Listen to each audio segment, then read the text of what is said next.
Saludos cordiales y bienvenidos a este espacio Manantial de Vida. A la mayoría de nosotros nos gustan las historias. A los niños les encanta que les cuenten cuentos antes de dormir. Jesús mismo fue un gran narrador de historias y la Biblia nos relata la historia de muchas personas, pero sobre todo la historia de Dios con cada uno de ellos. Hay una historia muy particular que Dios está escribiendo en cada una de nuestras vidas. Nuestra historia personal es parte de la gran historia que Dios tiene con la humanidad. La historia de la humanidad nos habla de dolor y de pérdida, pero también nos habla de salvación y de restauración. Lo mejor de todo es que conocemos el final de esta historia. En las últimas páginas de este maravilloso libro de la Biblia, nos habla de lo que hay en el corazón de Dios para cuando todo esté restaurado. Ya no habrá más lágrimas ni dolor. Dios mismo vivirá con su pueblo. El final será glorioso y sobrepasará todos nuestros sueños. Dios apunta un buen final, no solamente en la historia universal, sino también en tu historia personal. No importa en qué situación te encuentres ahora, si no es buena, es porque todavía no está terminada. Hay cosas que nos han pasado y por las cuales hemos derramado lágrimas. Y esa puede que sea gran parte de tu historia. Pero también está la otra parte de la historia, aquella parte donde Dios una y otra vez quiere encontrarse con cada uno de nosotros, aquella parte donde Dios una y otra vez viene a nuestro rescate. Si estamos con vida hoy, somos un testimonio vivo de que los planes de Dios para nuestra vida todavía no han terminado. Pero es importante entender algo. Hay un enemigo que, aunque pareciera ser invisible, está siempre presente en la historia de nuestras vidas, queriendo irrumpir aquellos planes perfectos, aquellos planes de bendición que Dios tiene para cada uno de nosotros.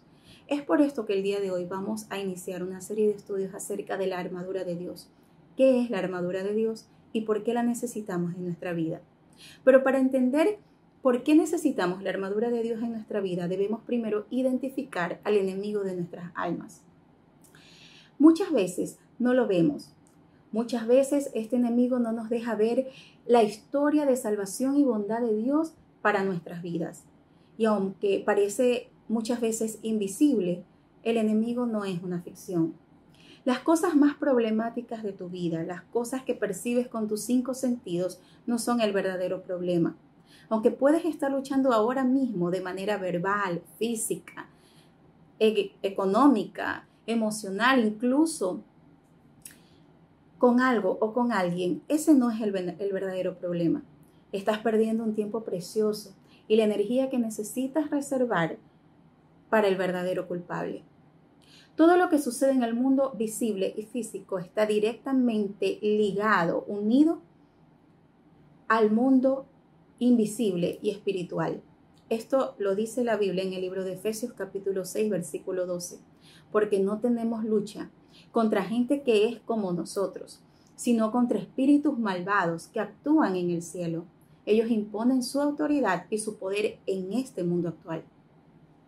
Los efectos de esta guerra que ocurren en el mundo invisible se revelan en nuestras relaciones tensas, dañadas con inestabilidad emocional, con fatiga mental, agotamiento físico.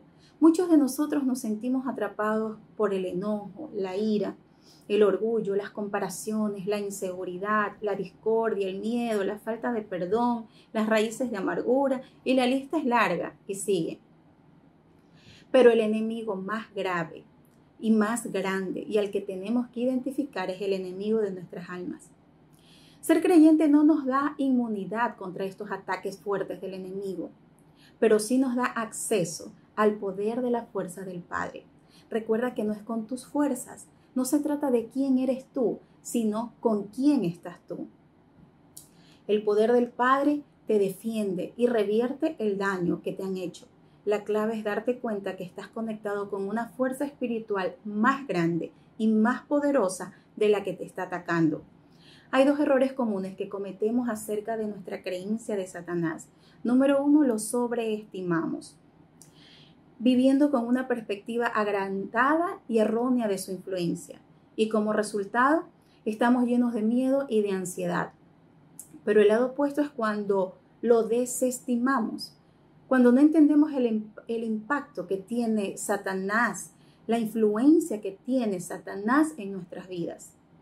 Entonces nuestra prioridad está solamente en las cosas que vemos o no vemos, no entendiendo que el mundo espiritual, aunque no lo vemos, es real. Entonces recuerda, no debes sobreestimar la influencia de Satanás en tu vida, pero tampoco debes desestimarla. La victoria espiritual está conectada con tu habilidad de quitarle el disfraz al enemigo. La Biblia dice que Satanás mismo se disfraza de ángel de luz. Entonces, no es tu esposo, tu esposa, tus hijos, tu trabajo, tu situación actual el verdadero problema, ni siquiera es tu verdadero enemigo. El enemigo de nuestras almas, Satanás, está detrás de todo esto. Lo que el enemigo quiere es meterte en pecado para quebrar, para dañar, para romper la relación que tú tienes con Dios, porque él sabe que en la medida en que tu relación con Dios aumente, tu poder para vencer los ataques del enemigo aumentarán también. La palabra de Dios dice en Efesios capítulo 6, versículo 10 y 11, finalmente dejen que el gran poder de Cristo les dé las fuerzas necesarias, protéjanse con la armadura de Dios, la que Dios les ha dado, y así podrán resistir a los ataques del diablo. Te invito para que nos acompañes la próxima semana y podemos conversar de qué se trata la armadura de Dios y por qué la necesitamos cada día en nuestras vidas. Les invito a orar. Padre nuestro, te bendecimos y te alabamos. Te damos gracias, Señor, por este tiempo en que podemos meditar tu palabra. Gracias por la historia de nuestras vidas. Yo creo que cada uno de nosotros tenemos una historia particular. Y aunque quizás haya habido tiempos de dolor y de tristeza, también hay tiempos de alegría. Y tú estás esperando, Señor, escribir en nuestras vidas una historia de redención y de salvación. Ayúdanos a identificar al verdadero enemigo de nuestras almas y a poder entender, Señor, qué es la armadura de Dios. Esa armadura que tú nos has dado como arma poderosa, Señor, para poder resistir a los ataques del enemigo. En el nombre de Cristo Jesús, te bendecimos y te alabamos. Amén. Que el Señor les bendiga.